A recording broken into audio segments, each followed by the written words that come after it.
Alors je vous propose de vous imaginer en montagne. Vous êtes en train de faire de l'alpinisme. Pour ceux qui ont l'habitude, on va se dire que c'est en hiver, comme ça donne un petit peu de difficulté. Et vous êtes une équipe. Normalement, vous avez tout ce qu'il faut et vous avez un bon guide. Et vous êtes arrivé dans un refuge où vous savez que pour atteindre le sommet, en fait, il va falloir se reposer et repartir le lendemain. Sauf que toute la nuit, il y a une grosse tempête de neige. Et en fait, il est quasiment impossible de redescendre parce que la voie est inaccessible. Et il n'y a que le guide qui sait comment faire pour aller jusqu'au sommet. Et il n'y a que le moyen pour s'en sortir, c'est d'aller jusqu'au sommet. Donc la tempête s'arrête et il y a juste un seul créneau pour y arriver. Et donc c'est le guide qui seul connaît le chemin. Et il vous propose c'est pas qu'il vous propose, il vous demande de vous attacher comme ce qu'il faut, donc en cordée, et de bien rester ensemble. Et s'il y en a un qui tombe, tout le monde tombe, et de prendre soin les uns des autres pour avancer, pour aller jusqu'au sommet. Et bien rester attaché aussi au guide. Le sommet est à ce prix, et la vie aussi est à ce prix. Eh bien voilà un peu le sens qu'on peut dire de ce commandement nouveau. Jésus donne un commandement d'amour. Voilà, je vais vous parler justement de ce commandement, en commençant par vous dire, premier point, qu'il est vital. Si on parle d'un commandement, c'est qu'il y a quelque chose de vital.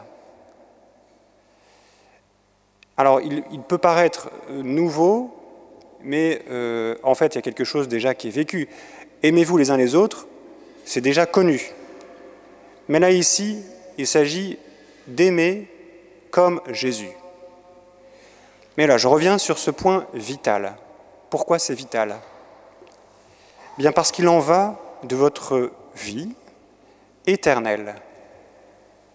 Il en va de l'accès à la vie éternelle. Et on l'entend aussi en particulier dans un passage de l'évangile de Matthieu où Jésus redit que nous serons jugés sur notre amour. C'est à l'amour que nous aurons les uns pour les autres que nous serons jugés. Et cela fait écho à ce qu'on entend à la fin de cet évangile. Tous vous reconnaîtront à l'amour que vous aurez les uns pour les autres. Autrement dit, pour avancer jusqu'au sommet, nous avons à prendre soin les uns des autres. Le moyen pour pouvoir aller jusqu'au bout, c'est de s'accrocher, de tenir les autres. Et c'est ce service qui nous est demandé. Comme Jésus fait au soir de sa passion pour laver les pieds de ses disciples, il se dit le Maître et le Seigneur, mais en même temps, il sert ses disciples en montrant le chemin. Et cela peut nous paraître un peu extraordinaire, on dit c'est beau, mais en fait, c'est plus que beau, c'est vital. En fait, si vous voulez avoir la vie éternelle, il faut rentrer dans cette attitude. Il s'agit d'entrer dans cette attitude de serviteur, de prendre soin les uns des autres. Vous le vivez peut-être déjà dans votre famille, mais est-ce que ceux qui vous entourent, vous avez conscience que vous avez besoin d'en prendre soin ? Tous, ici dans cette assemblée, nous sommes frères et sœurs. Est-ce que nous nous connaissons tous ? La réponse est non. Je ne connais pas tous, mais il y a une marge de progression pour que, ensemble, nous apprenions à nous servir les uns les autres, à prendre soin les uns des autres. Et c'est le chemin chrétien. Être en cordée. Être en cordée. Et s'attacher, ça suppose prendre soin de celui qui est plus fragile, apprendre à s'abaisser, à l'écouter, même s'il nous énerve, à être patient, à le relever, et puis à se laisser relever aussi. Voilà, ça c'est le commandement. C'est un commandement parce que, il en va de notre vie. Mais c'est un commandement d'amour. Voilà, le cœur de ce commandement, c'est d'aimer. Ça c'est le premier point. Et il est nouveau, deuxième point, parce qu'il s'agit de faire comme Jésus, d'aimer comme Jésus. Alors ce n'est pas seulement à sa manière, c'est vrai, nous sommes invités à imiter Jésus, mais il s'agit d'aimer avec l'esprit de Jésus.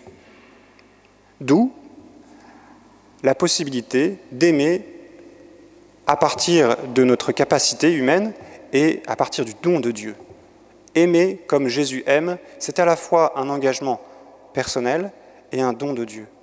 Nous avons besoin de recevoir son esprit pour aimer, Donc quelque part, c'est rassurant de se dire que, bah oui, aimer comme Jésus, c'est beau, mais voilà, il est mort sur la croix, il a donné sa vie, c'est un sacrifice extraordinaire. Est-ce que je suis capable d'aimer jusque-là? Ça fait peur. Et en même temps, c'est extraordinaire, c'est beau, ça nous sauve. Bien sûr, ça reste l'acte de Jésus. Mais il nous invite à rentrer dans cette dynamique par son esprit. Et donc, il faut demander l'esprit de Jésus. L'esprit de Jésus dans la foi pour que nous puissions aimer comme lui.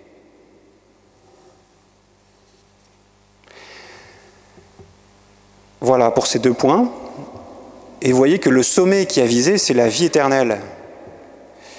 On en parle déjà dans la 2e lecture, c'est la lecture de l'Apocalypse, qui nous parle de ce moment où la cité céleste descendra.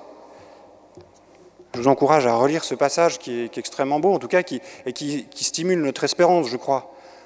Qu'est-ce qu'on y entend?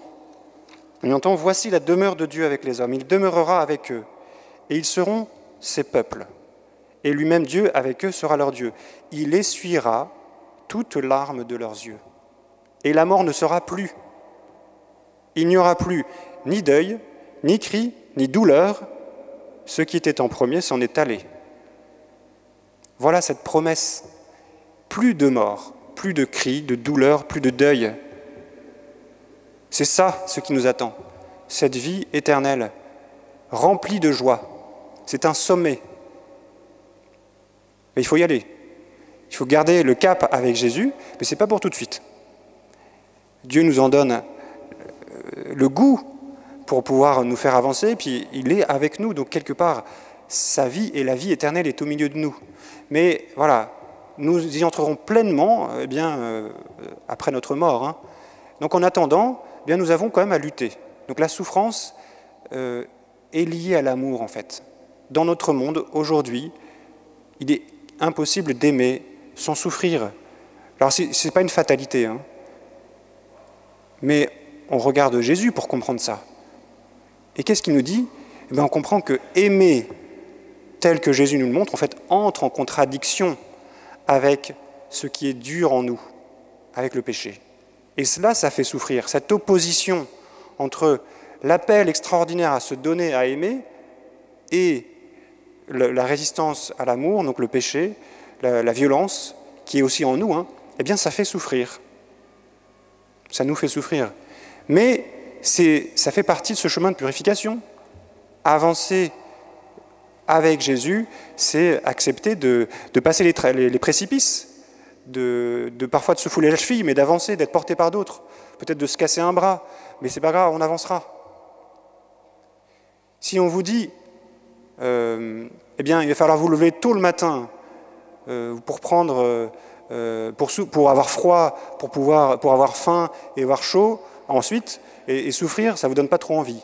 Mais si on vous dit, en fait, on va se faire un sommet extraordinaire, ça va être beau. Et de fait, en chemin, il va falloir un peu endurer. Il va y avoir un peu vous allez avoir froid, vous allez certainement avoir chaud, et vous allez peut-être vous faire mal, mais vous avez le cap en vue. Et c'est ça que Jésus nous rappelle. La vie éternelle. Et le chemin, c'est ce chemin de service. Voilà ce qui nous est proposé. Alors aujourd'hui, nous allons recevoir le corps de Jésus encore. Nous sommes là, ensemble, pour accueillir ce serviteur qui veut travailler notre cœur, mettre sa lumière, mettre son amour, mettre son esprit. Est-ce que vous êtes prêts à l'accueillir? Est-ce que vous voulez aussi que cet amour qu'il veut vous donner se diffuse autour de vous? Je vous propose vraiment de demander au Seigneur de grandir dans cette charité, de demander cette grâce d'être serviteur et d'avoir cette attention pour toutes les personnes qui vous entourent, pour vous encorder ensemble. Parce que tout seul, en fait, c'est pas possible. Et c'est pas ça le chemin de la sainteté. La sainteté, c'est avancer ensemble, tirer les autres vers le haut aussi. Alors demandons ça au Seigneur. Amen.